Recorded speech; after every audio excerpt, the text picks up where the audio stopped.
기사팩토리 100.3 청취자 여러분 안녕하세요. 나울통 문화 에디션 진행을 맡은 이태입니다.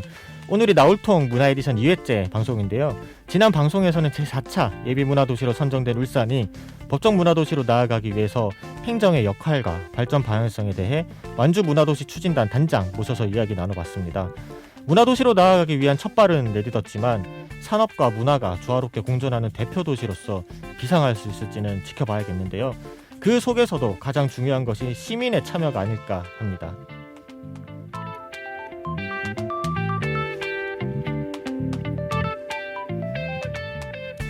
안녕하세요. 공동 진행을 맡은 송민주입니다. 오늘 문화 에디션에서는 문화도시 울산 속에서 시민들은 문화에 대해 어떤 목소리를 내는지, 문화도시는 이를 잘 반영하고 있는지 이와 관련한 이야기를 한번 다뤄보도록 하겠습니다. 60년간의 산업도시 타이틀을 벗어던지고 문화도시로서 도전하는 울산. 좋은 문화의 척도는 무엇인지, 시민을 위한 문화는 어떤 것인지, 문화도시 울산에 대한 의문을 나울통 문화 에디션과 나눠보도록 하겠습니다. 그럼 바로 출발하시죠. 광고 듣고 돌아오겠습니다. 팀장님, 아직도 메일로 피드백 주고받으세요? 사내 이메일, 인트라넷, 이제 그만! 메신저로 소통해요 잔디 잔디? 프로젝트 관리해요 잔디 잔디? 화상회의 재택해요 업무 효율 올려봐요 필수 업무 협업툴 잔디 잔디.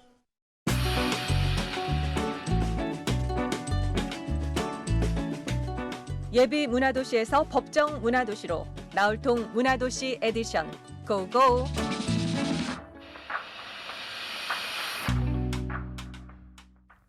나울통 문화 에디션 시작합니다. 문화도시로 나아가는 울산과 관련해 이야기 나눠보도록 하겠습니다. 오지연 시민기획단 스튜디오로 모셨습니다. 안녕하세요.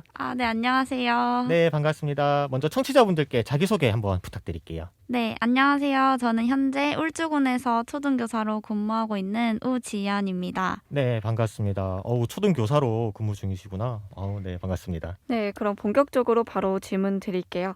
2021년 작년 한 해 동안 울산이 예비문화도시에 지정되길 바라시는 마음으로 시민사업기획단 활동을 하셨잖아요. 여기서 어떤 활동을 하셨는지 또 참여 계기는 어떻게 되시는지 궁금합니다.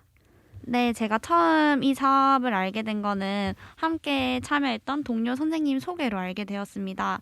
선생님께서 문화재단에서 시민이 참여할 수 있는 사업을 진행하니까 같이 신청해보자고 해주셔서 계획서를 작성을 했는데 그 계획서가 채택이 되어서 사업을 진행하게 되었습니다. 네. 그래서 그 과정에서 제가 어떤 사업을 진행하면 좋을지 고민을 많이 했었는데요.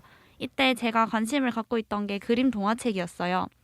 제가 수업 시간에도 그림 동화책을 활용한 수업을 많이 하고 아침 시간을 활용해서 아이들에게 그림 동화책을 읽어주는 활동을 교실에서 진행을 하고 있었어요. 네. 그래서 그 그림책을 소재로 하면 좋겠다고 생각을 해서 그림책을 소재로 사업을 진행해야겠다고 선정을 했고 그걸 알아보는 과정에서 울산에는 그림 책방이 많이 없더라고요. 네. 그래서 타 시도까지 답사를 계획을 했었습니다. 그렇게 타 시도를 다녀보시면서 이 그림책과 관련해 좀 뭐랄까 선진적인 사례를 탐방할 수 있는 게 있던가요 혹시? 인근의 경주에 갔었는데 네. 그림 책방이 되게 작은데 그 안에서 그 그림 책방을 운영하시는 분의 가치관이 느껴지는 것처럼 이분이 좋아하시는 그림책 또는 이분이 좋아하는 사파 네. 같은 게 많이 팔고 있더라고요. 네네네. 네, 그래서 그런 분위기를 느끼고 괜찮은 동화책을 선별할 수 있는 계기가 되었고 여기서 제가 동화책을 좋아하게 된 이유를 좀 말씀을 드리자면 네네. 동화책만이 가진 장점을 제가 발견을 했다고 생각을 해요.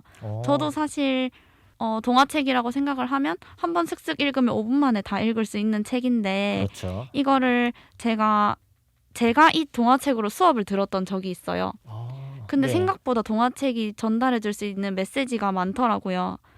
근데 이 동화책을 읽어주는 대상이 제가 봤을 때는 1학년, 2학년 정도였는데 과연 5학년도 가능할까라는 생각에서 아이들에게 동화책을 읽어주게 되었어요.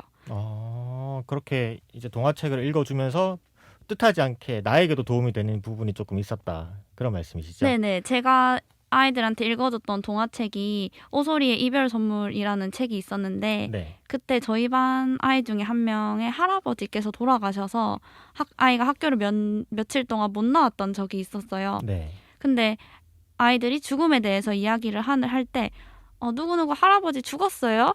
이렇게만 물어보고 근데 왜 학교를 안 와요? 이렇게 물어보는 아이들이 많더라고요. 네. 죽음에 대해서 이해를 하는 게 굉장히 추상적인 개념이다 보니까 그렇죠. 어떻게 하면 아이들이 이해를 쉽게 할 수 있을까라고 생각하다가 이 책을 발견을 하게 됐는데 네. 이 책 내용을 간략하게 말씀을 드리자면 네. 오소리 동물들이 사는 마을이 있는데 네. 거기에 제일 대장이 오소리였어요. 네. 근데 이 오소리가 죽음을 맞이하게 되었는데 다른 동물 친구들은 오소리가 깊은 잠에 빠졌다고 생각을 했어요. 네. 그래서 알고 보니까 오소리가 우리에게 남기고 간 선물들이 많았던 거예요. 아. 예를 들면 넥타이를 매는 방법, 네. 아니면 물에 떠서 물담고 치는 방법, 아니면 빵을 굽는 방법 등등등 이렇게 남기고 간 선물을 우리가 간직을 하면 우리가 오소리는 더 기쁘게 여행을 할 수 있겠다.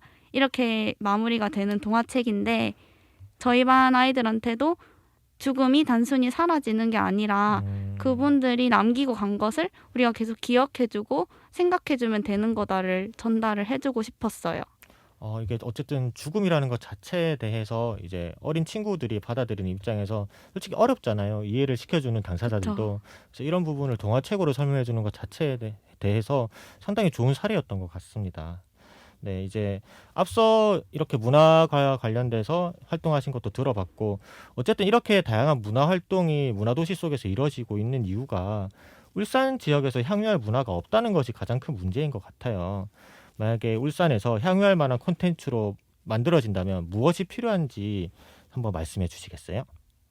제가 그림 책방을 답사를 하려고 계획을 했을 때도 네.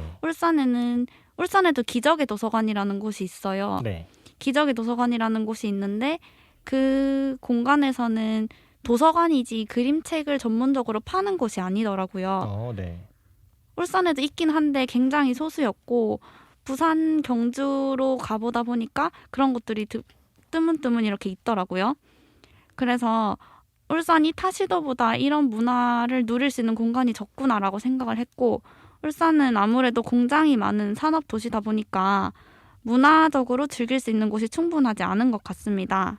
그래서 울산은 좀 울산만의 문화를 발전시킬 필요가 있다고 생각을 하는데 네. 산업도시인 만큼 일하고 지친 몸과 마음을 좀 힐링할 수 있는 문화가 많이 생겼으면 좋겠습니다. 네. 네, 예를 들어서 연극이나 뮤지컬, 음악회 관람을 위해서는 저도 뭐 부산이나 서울, 대구 같은 타 지역 방문이 잦았던 것 같아요. 체육 활동을 보더라도 배드민턴 활동은 울산에서 많이 할 수 있는데 뭐 배구나 좀 다른 종목을 배우기 위해서는 다른 시도를 방문해야 한다는 얘기를 들었어요. 그래서 이렇게 혼자 또는 타인과 함께 즐길 수 있는 콘텐츠들이 많이 생성되었으면 좋겠습니다. 제가 진행했던 그림 동화책 사업도 마찬가지고요. 좀 더 구체적이고 근본적인 부분에 대해서 전문가들의 이야기를 들어봤는데요. 하드웨어적으로는 울산의 도시 구조, 그리고 소프트웨어적으로는 문화와는 거리가 먼 울산의 오랜 구습, 이 때문에 향유할 만한 문화가 만들어지지 못한다고 해요.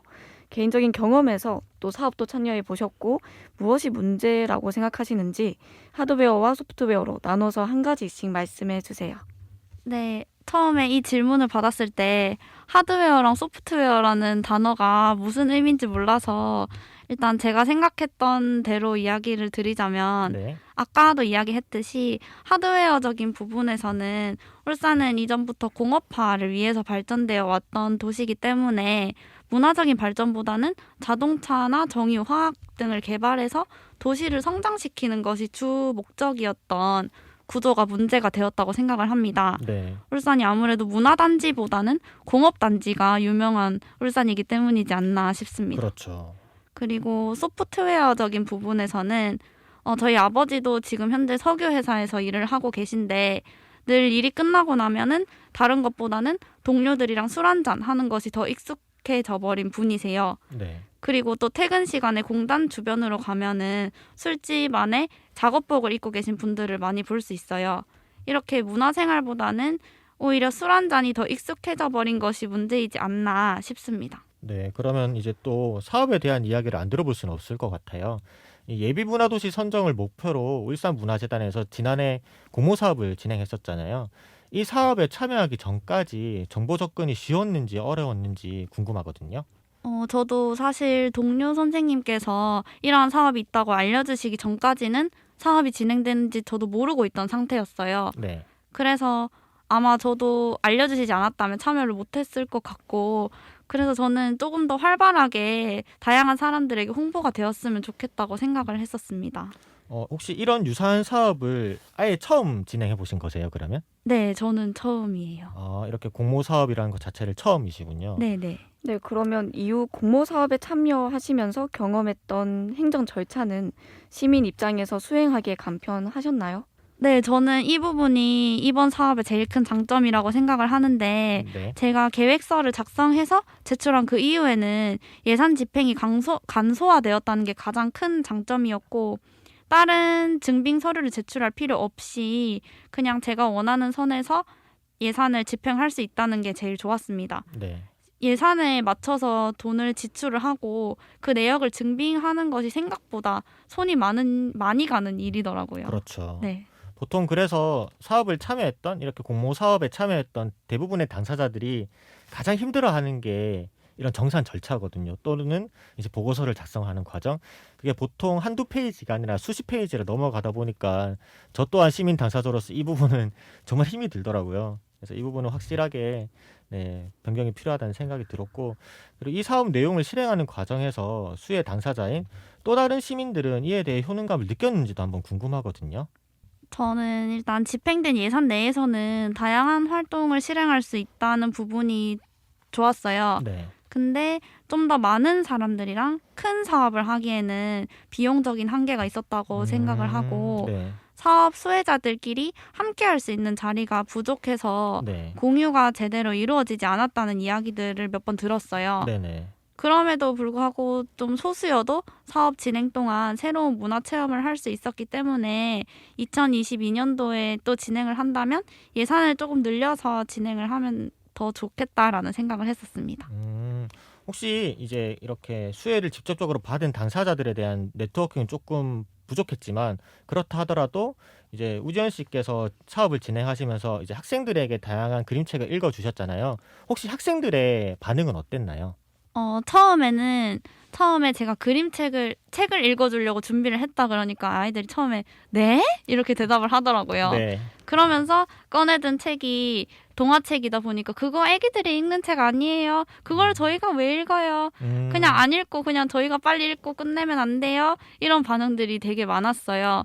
그래서 제가 조용히 하고 한 번만 들어보라고 하면서 책을 읽어줬는데 네. 막상 책을 읽어주는 동안에는 네. 아이들이 제가 읽어주다 보니까 네. 훨씬 더 그림에 더 집중할 수 있고 이 그림 동화책 장점이 그림들이 주는 메시지가 또 있거든요. 그렇죠. 앞에 책 표지부터 책이 끝날 때까지 그 그림이 유기적으로 연결이 돼 있어요. 그림 동화책은. 네. 그래서 그 부분에 아이들이 조금 더 집중할 수 있었고, 책을 읽어주는 과정에서 이 내용에 아이들이 쏙 빨려들어서 같이 화낼 때는 같이 화내고 슬퍼할 때는 눈물을 보이는 친구들도 있었어요. 네. 혹시 그러면 이게 그림책이라서 더 그런 면도 있겠지만 혹시 액션도 조금 하셨나요? 이 상황에 몰입에 대해서 조금 더 톤을 높인다던가 톤을 낮춘다던가. 제가 그러려고 처음에는 노력을 해봤는데 네. 오히려 제 부족한 연기력 때문에 아이들의 몰입을 깨는 것 같아서 나중에 후반부로 가서는 그냥 네. 잔잔하게 읽어주고 아이들한테 너희도 한번 읽어봐라 라고 네. 이야기를 해서 아이들이 자기들끼리 책을 읽어주는 활동도 진행을 했었습니다. 네, 아이들은 그렇군요. 잘하더라고요. 아이들은 잘하죠, 그래. 네. 네, 그럼 다음 질문 넘어가 보겠습니다. 법정 문화도시로 지정되기 위해서는 각각의 사업 단위가 유기적으로 조화를 이루고 통일된 고유의 색을 나타내는 것이 중요하다고 해요. 지난해 2021년 총 40분으로 구성된 시민사업기획단 분들께서 사업을 진행하셨는데 각각의 그 사업 참여진 분들 서로가 유기적으로 조화를 이뤄냈는지 궁금해요. 저는 제가 진행한 사업은 그림 동화 책방을 답사하고 함께 책을 읽고 나누는 내용이었는데 일단 제 사업 내에서는 주변 지인들과 함께 진행을 해서 이 부분들이 잘 이루어졌다고 생각을 해요. 네. 다른 사업들을 살펴보면서 우와 다른 흥미로운 것들이 되게 많았는데 저는 이 사업들을 공유하고 나눌 수 있는 자리가 부족했다고 생각을 합니다.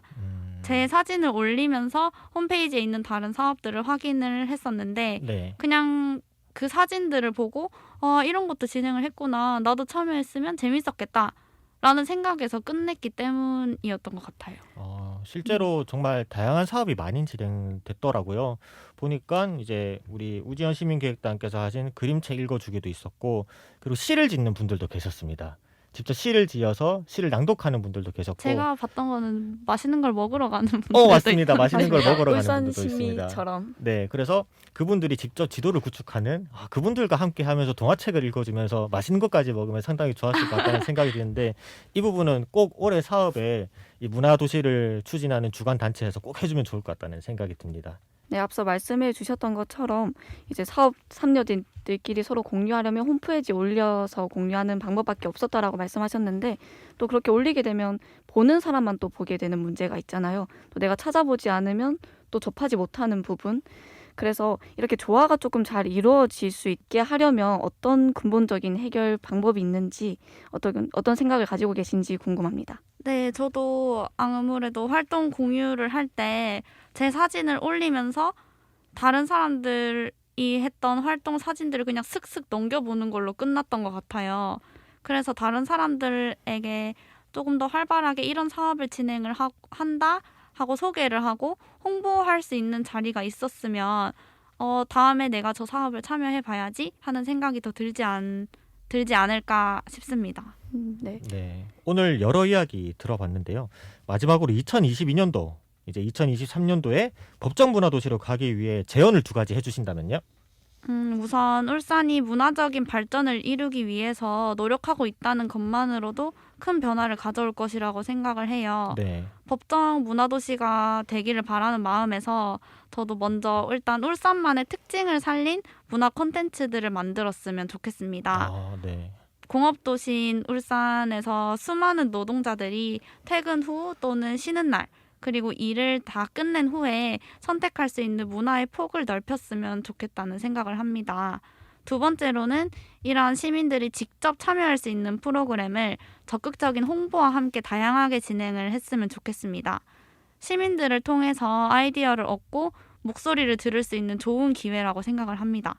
이렇게 시민들과 함께하는 노력을 통해서 울산이 꼭 2022년도 법정 문화도시가 되기를 바랍니다.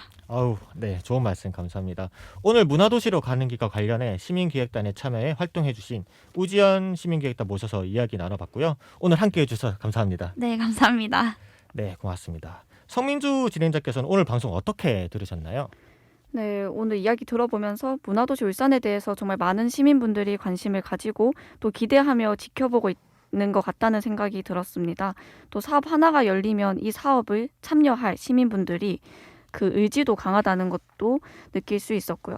그래서 저는 이 사업 하나가 열렸을 때 좀 적극적으로 시민들이 참여할 수 있도록 홍보를 해줬으면 좋겠고, 또 직접 와닿을 수 있고 체감할 수 있는 그런 문화들도 함께 많이 만들어졌으면 좋겠다고 생각했습니다. 그래서 어떤 사업을 하더라도 그 속에서 시민들이 서로 연결돼서 네트워크로 끈끈하게 공유가 되면 또 하나의 거대한 다른 문화를 또 만들어낼 수 있지 않을까라는 생각도 들었습니다. 네, 알겠습니다. 시사팩토리 100.3 청취자 여러분, 오늘 문화도시와 관련한 이야기 어떻게 들으셨나요? 저는 결국에는 시민들이 원하는 것을 잘 알아내고 그것을 행정이 집행해 나가는 과정이 중요하다는 생각이 계속해서 들었고요. 지금 커피소년의 힘내 나가고 있는데요. 이어서 정준일의 새겨울 띄워드리면서 오늘 마무리하겠습니다. 지금까지 진행의 이태인, 성민주, 기술의 김성광, 연출의 김성광, 이태인이었습니다. 다음 이 시간에 찾아뵙도록 하겠습니다. 모두 안녕!